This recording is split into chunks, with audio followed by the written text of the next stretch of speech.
Let me review. As a lawyer, I needed to show you that Jesus was a real person in history. And I gave you the facts. I showed you the writings of historians that were non-Christian. We know that he was a real person in history. Then, I said to you, I need to show you that Jesus said he was God, that he claimed to be God. And I did that by showing you his teaching. He said, I am the way, the truth, and the life. I am, come to me, follow me. His teaching pointed to himself. If you have seen me, you have seen God.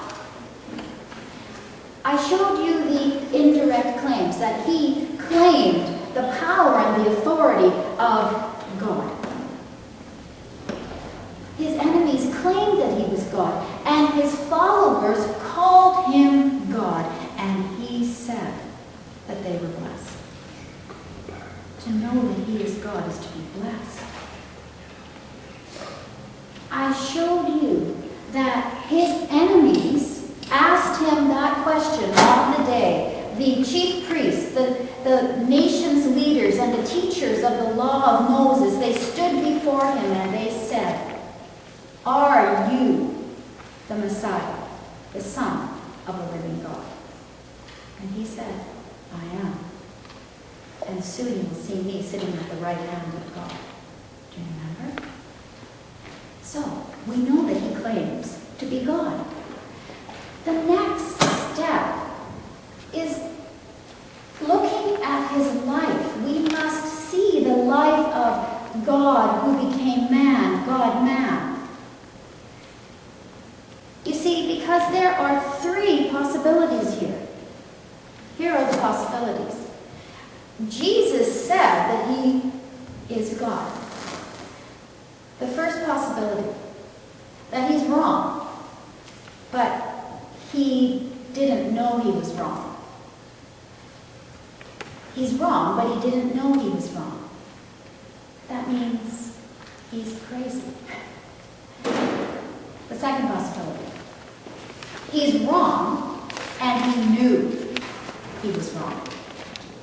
Meaning, he's a liar. He's evil. The third and only possibility now is that he is speaking the truth. That he was right when he said, I am the Messiah, the Son of the glorious Lord.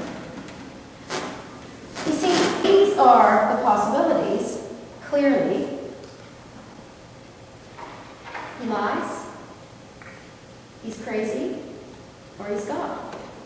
You see, if I came to you and I said to you, I am Hillary Clinton. I claim to be Hillary Clinton. What are the possibilities? The possibilities are that I think I am Hillary Clinton. I'm wrong, but I don't know I'm wrong. I'm crazy. The other possibility is that I'm wrong and I know I'm wrong. I'm lying. I want something from it. The third possibility is that I'm telling the truth. Three possibilities. Now you look at me and you say, is she Hillary Clinton? Maybe she changed her hair color. Maybe she's wearing old clothes. Am I Hillary Clinton? You must look at my life. Where does this woman live? Oh, she lives in Richmond. Not in the United States. She lives in Canada. Well, what does she do for a living? She tells people about Jesus Christ.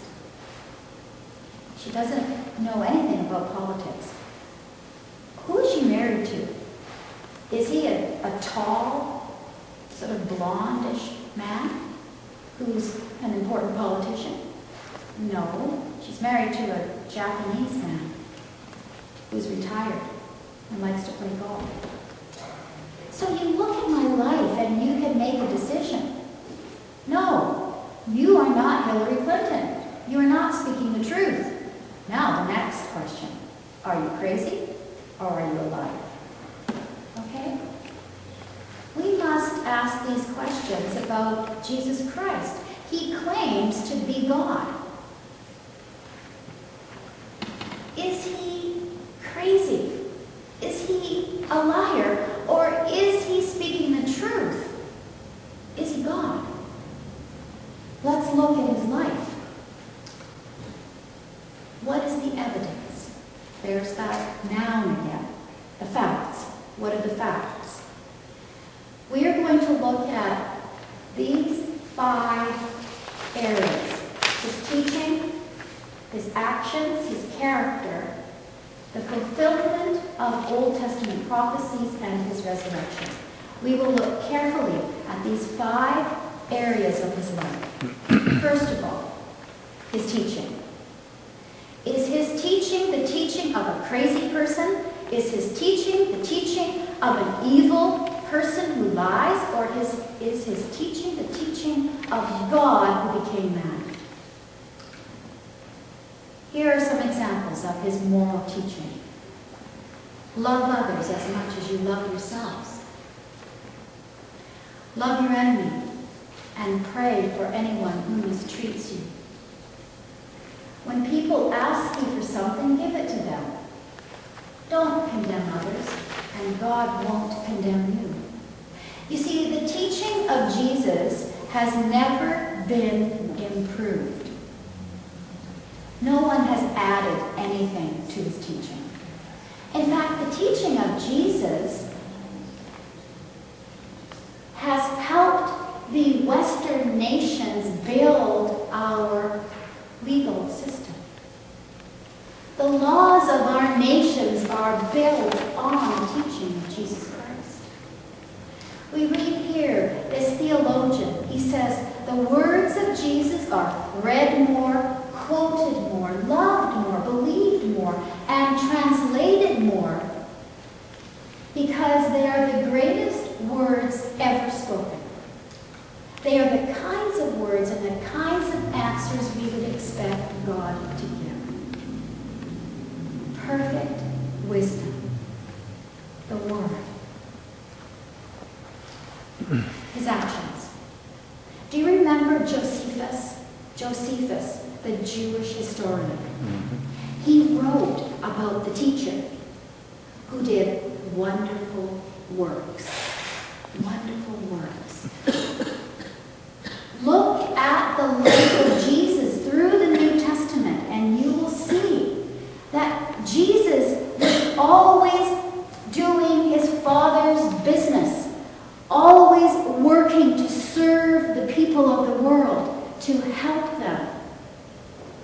He says, the things I do by my Father's authority show you who I am. Jesus wants you to read about his life. He wants you to look carefully at the things that he did because he is showing you that he is God. As we read through the New Testament, we read that he healed the sick. He was always healing people, going to a healing, leaving a healing. He healed the disabled, the people who could not speak, who could not hear, who could not see, who could not walk. He healed them.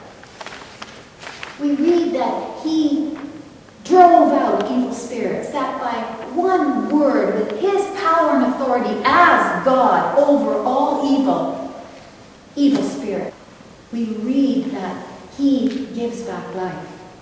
That with one word, his friend Lazarus, dead, wrapped in linen cloths, rose from death. We read that he had authority, power and authority over nature. over the wind and over the waves. He calmed the storms. And we read that he would ask his Father to bless a few loaves of bread, a few fish, and then there was enough to feed thousands of people. He showed us that he's God through his actions. He gave his life. The words of Jesus, he says, the greatest way to show love for friends is to die for them.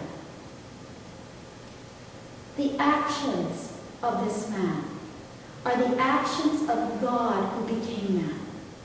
Clearly, he was not crazy and he was not evil. His character. What is character? That is the heart of a man. We know it is the personal moral qualities of a man. And he was the perfect balance of these qualities. He was loving, joyful, peaceful, patient, kind, good, faithful, gentle, and self-controlled. The perfect man. God became man. And they say that you can see the character of a man when the man is tested or under pressure. Think about this. When you drive to work and you have lots of time, you're kind, and you're peaceful, and you're patient, and you're loving, and you're self-controlled. Yes, go ahead with me. I have lots of time. No problem. Yes, go ahead of me. Go before me. You first, me second. Now, what happens when you are put under pressure? You are late for an important meeting. Does a man change? Does a man change? Yes, a man changes. Now, me first. You get behind me. Get out of my way. I've got to get to work. A man changes under pressure. And we look at the life of Jesus. Did he change when he was under pressure? No. He didn't change. He's changed less. His enemies could find no fault with him, and his friends saw no wrongdoing. And as he hung on the cross, hated by the people around him, mocked by the people around him, he said, Father, forgive these people. They don't know what they're doing. He was able to love under pressure. He was able to put others first under pressure. He was God who became man. God, man. Jesus fulfilled prophecies. It's very important for us to take the time to understand what a prophecy is. A prophecy is a message given to a messenger from God. So you see, we understand that God would choose people and give a message. And the message would then be taken to his people. Now, sometimes God would give a message to tell something about the future. Not always, but sometimes.